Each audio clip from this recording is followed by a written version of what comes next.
Il y a une question qui revient, tôt ou tard, dans presque toutes les vies. Elle ne surgit pas toujours de manière solennelle. Parfois, elle arrive dans un moment anodin, sous la douche, pendant une marche, dans ce silence qui suit une journée trop pleine. Qui suis-je au fond? Ce n'est pas nécessairement une question philosophique.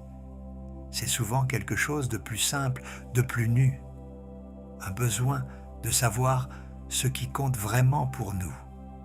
Un besoin de retrouver un socle, quelque chose de stable, à partir duquel on pourrait mieux naviguer. Ce besoin est beau. Il est même nécessaire. Toutes les traditions contemplatives, toutes les sagesses anciennes et même les démarches les plus modernes de développement personnel s'accordent sur ce point. Il est bon de se connaître. Il est bon de tourner le regard vers l'intérieur, ne serait-ce que de temps en temps, pour voir ce qui s'y trouve. Mais il y a dans cette démarche un piège, et ce piège est si subtil que nous tombons dedans presque à chaque fois.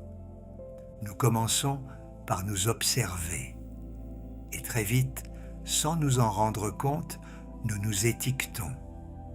L'observation se transforme en verdict. Ce qui était un regard vivant, curieux, ouvert, devient une conclusion définitive. Je suis quelqu'un de sensible. Je suis introverti. Je ne suis pas fait pour les conflits. Je suis créatif, mais pas organisé. Je suis quelqu'un qui a du mal avec l'autorité.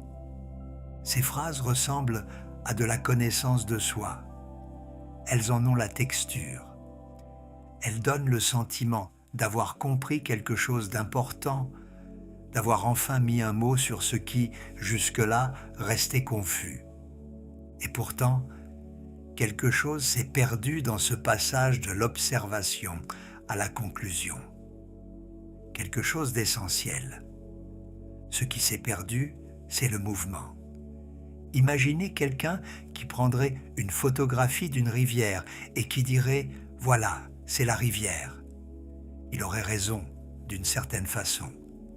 C'est bien la rivière, à cet instant, sous cet angle, dans cette lumière. Mais la rivière de cette seconde n'est déjà plus celle de la seconde précédente. L'eau a continué, la lumière a changé. Un poisson est passé, une feuille s'est posée sur la surface.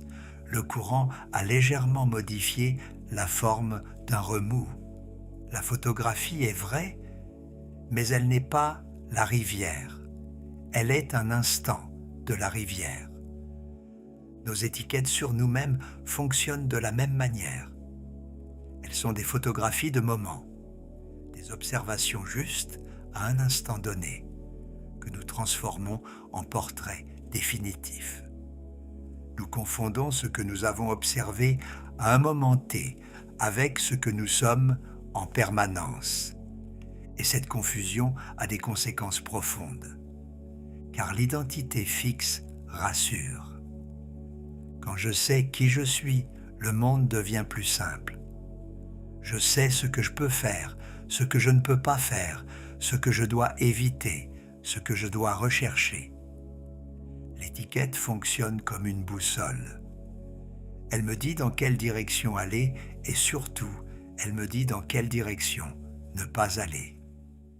Cette simplification est séduisante parce que l'incertitude sur soi-même est l'une des formes d'incertitude les plus inconfortables qui existent. Ne pas savoir ce qui va se passer demain est une chose. Ne pas savoir qui on est, c'est un vertige d'un tout autre ordre. Alors nous nous accrochons à nos définitions comme on s'accrocherait à une branche au bord d'un précipice. Et cette branche tient, elle rassure, elle donne le sentiment d'avoir quelque chose de solide sous les pieds. Mais ce que nous ne voyons pas toujours, c'est que cette branche nous empêche aussi de marcher. L'identité fixe ferme des portes que nous n'avions même pas encore essayé d'ouvrir. Elle nous protège de l'incertitude, oui, mais elle nous protège aussi de la surprise, de la nouveauté, de la possibilité de devenir quelqu'un que nous ne sommes pas encore. D'où viennent ces identités figées? Elles viennent de ce que les autres nous ont dit de nous, d'abord. L'enfant qu'on a qualifié de timide à 6 ans et qui, 30 ans plus tard, se présente encore comme tel. Celui qu'on a dit doué en maths, mais pas en littérature, et qui n'a jamais plus ouvert un roman avec l'idée qu'il pourrait l'aimer. Celle qu'on a appelée la raisonnable dans la fratrie, et qui n'a jamais osé faire quelque chose d'insensé. Ces définitions venues de l'extérieur s'installent en nous avec une force étonnante, précisément parce qu'elles arrivent tôt, à un âge où nous n'avons pas encore les moyens de les questionner. Elles viennent ensuite de ce que nous avons déduit de nos expériences, surtout de nos échecs. J'ai essayé une fois, ça n'a pas marché. Donc, je ne suis pas quelqu'un qui... Il suffit parfois d'un seul épisode pour que la conclusion se fixe définitive, comme si un essai unique pouvait résumer une capacité entière. Et elles viennent enfin de ce que nous avons choisi de croire pour appartenir. Les identités de groupe, les rôles que nous endossons pour être acceptés, les histoires que nous racontons sur nous-mêmes pour qu'elles correspondent à ce que notre entourage attend. Toutes ces sources ont quelque chose en commun. Aucune d'entre elles ne résulte d'une observation libre et actuelle de ce que nous sommes. Elles résultent d'un passé figé, d'un regard extérieur ou d'un besoin d'appartenance.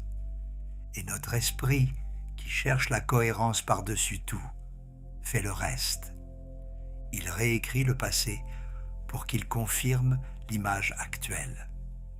Il sélectionne les souvenirs, les interprétations, les anecdotes qui prouvent que nous sommes bien ce que nous croyons être. Il écarte ce qui ne rentre pas dans le cadre, ce qui contredit, ce qui surprend. La certitude que nous avons sur notre propre identité n'est pas toujours une preuve de vérité. C'est souvent une preuve de répétition. Nous avons tellement redit ces choses sur nous-mêmes qu'elles ont fini par ressembler à des évidences. Et quand la vie nous amène ailleurs, quand quelque chose en nous commence à bouger dans une direction que notre définition n'avait pas prévue, un conflit s'installe. Nous luttons contre ce que nous sommes en train de devenir, au nom de ce que nous croyons être. La personne qui s'est toujours dite forte et qui traverse un épisode de vulnérabilité n'y voit pas un moment naturel de la vie humaine. Elle y voit une défaillance, une trahison de son identité. Elle ne peut pas demander de l'aide parce que demander de l'aide, ce n'est pas elle. Alors elle s'effondre seule, dans le silence, fidèle à une image qui la détruit. Celle qui s'est toujours dite rationnelle et qui sent monter en elle des émotions puissantes, confuses, contradictoires, ne les accueille pas. Elle les réprime, les analyse, les rationalise, les étouffe. Elle reste fidèle à sa définition au prix de se couper d'une part entière de son expérience. Celui qui se dit gentil et qui sent une colère légitime monter face à une injustice ne s'autorise pas à la laisser s'exprimer. Il ravale, il sourit, il s'adapte jusqu'à l'épuisement, parce que la colère, ce n'est pas lui. Celle qui s'est dit un jour pas douée en relation a cessé d'essayer. Elle a organisé sa vie autour de cette croyance élégamment, confortablement. Et chaque relation superficielle vient confirmer ce qu'elle savait déjà. Dans chaque cas, la définition de soi est devenue une cage. Une cage dorée, parfois confortable et familière, mais une cage tout de même. Il y a des moments dans la vie où cette cage devient insupportable. Ce sont ces temps de transition dont il m'arrive de parler, ces périodes où nous ne sommes plus ce que nous étions, mais pas encore ce que nous serons. Ces temps de chrysalide où tout est en transformation, mais où rien n'est encore visible. L'identité figée rend ces transitions particulièrement douloureuses parce qu'elle nous dit que nous devrions déjà savoir qui nous sommes. Elle transforme un passage naturel en crise. Elle fait de la dissolution temporaire de nos repères quelque chose de terrifiant, alors que c'est peut-être la chose la plus créatrice qui puisse nous arriver. Car la chrysalide suppose précisément le contraire de la fixité. Elle suppose un temps où l'identité est fluide, où rien n'est encore décidé, où tout est possible. Se précipiter dans une nouvelle définition de soi pour échapper à cet inconfort, c'est refermer la chrysalide trop tôt. C'est empêcher ce qui voulait naître de naître. Comment alors se connaître sans se figer ? Il y a peut-être un déplacement à opérer, un déplacement simple mais profond. Au lieu de se demander « qui suis-je ?», question qui appelle une réponse définitive, un portrait, une étiquette, se demander « que se passe-t-il en moi là, maintenant ?» La première question mène à la conclusion. La seconde mène à la présence. La première cherche à fixer. La seconde accepte de voir. Se connaître sans se fixer, c'est entretenir une curiosité permanente envers soi-même. C'est accepter d'être surpris par ce qu'on découvre. C'est approcher son propre intérieur avec la même ouverture qu'on apporterait à un paysage qu'on n'a jamais vu, même si on l'a traversé 1000 fois.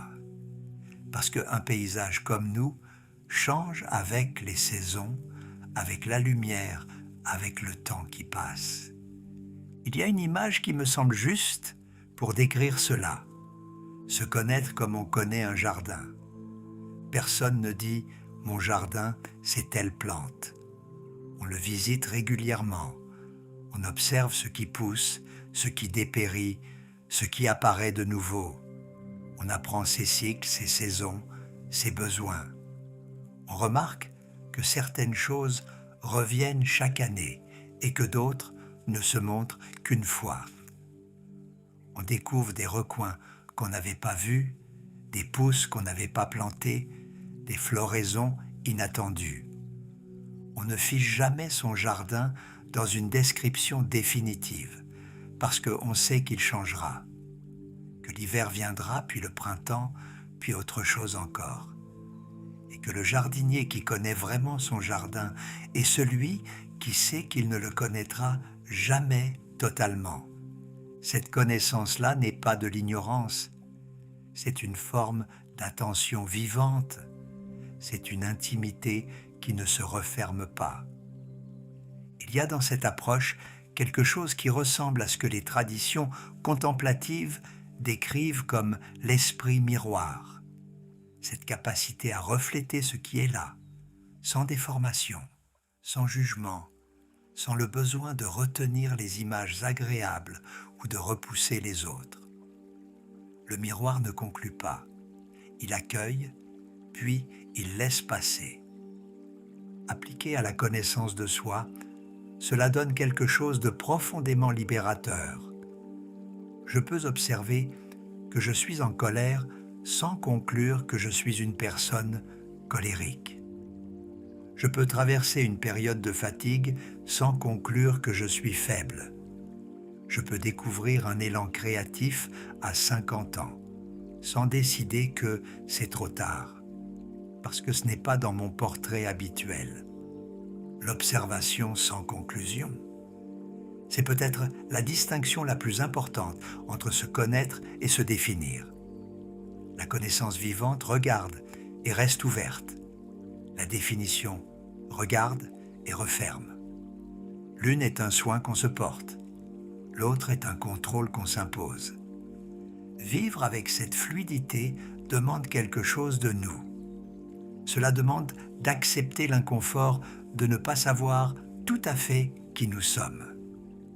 D'habiter cette zone où les contours ne sont pas nets, où la réponse à qui es-tu est ça dépend du jour, de l'heure, de ce que la vie a posé devant moi ce matin.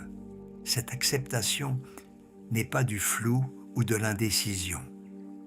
C'est une forme de respect envers sa propre complexité. C'est reconnaître que nous sommes des êtres en mouvement, traversés par des courants multiples, et que la fidélité la plus profonde que nous pouvons nous porter n'est pas la fidélité à une image de nous-mêmes, mais la fidélité à ce qui est vivant en nous à chaque instant. Cela peut se pratiquer doucement, sans en faire un programme. Tenir un journal, par exemple, non pas pour se définir, mais pour se visiter. Écrire ce qui est là, aujourd'hui, sans le comparer à hier, sans en tirer de théorie. Juste poser ce qui est et observer, au fil des semaines, des mois, combien ce qui est là change, évolue, se contredit parfois, se surprend souvent. Ou simplement remarquer, dans le cours d'une journée, les moments où l'on s'utilise soi-même comme argument. Je ne peux pas faire ça, parce que je suis quelqu'un qui... S'arrêter à cet instant. Se demander si cette phrase est une observation actuelle ou un vieux portrait qu'on n'a jamais remis à jour. Ou encore accueillir ses propres contradictions, non comme des incohérences dont il faudrait se débarrasser, mais comme les signes d'une richesse intérieure que la définition simple ne peut pas contenir. Il y a une liberté immense dans le fait de ne pas tout savoir de soi, d'accepter que des parts de nous restent mystérieuses, en mouvement, en devenir. Ce n'est pas de l'ignorance, c'est de l'humilité devant la profondeur de ce que nous sommes. Peut-être que ce qui peut être défini de soi n'est pas non plus le soi véritable. Peut-être que l'essentiel de ce que nous sommes échappe toujours, par nature, à la définition. Non pas parce que nous serions insaisissables par faiblesse, mais parce que nous sommes vivants. Et ce qui est vivant bouge. Sous toutes les identités que nous avons portées, sous tous les rôles que nous avons joués, sous toutes les étiquettes que nous avons acceptées ou choisies, quelque chose demeure. Mais ce quelque chose n'est pas, je crois, une identité plus profonde. Ce n'est pas un vrai moi enfoui sous les couches qu'il suffirait de dégager pour le trouver intact, immuable, définitif.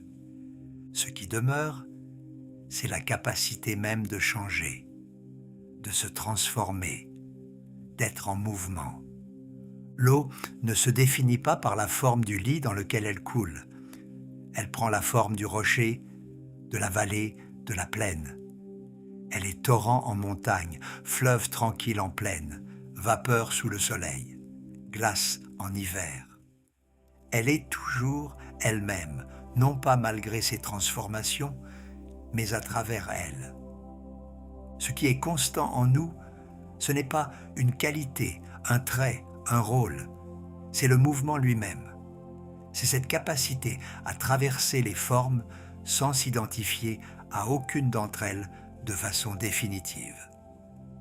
Se connaître sans se fixer, c'est peut-être la forme la plus tendre de la connaissance de soi. C'est se regarder comme on regarderait quelqu'un qu'on aime, avec curiosité, avec patience, avec la certitude tranquille qu'il y aura toujours quelque chose de nouveau à découvrir. Ce n'est pas renoncer à se comprendre, c'est comprendre que se comprendre est un voyage, pas une destination, et que le voyageur qui croit être arrivé a peut-être simplement cessé de regarder.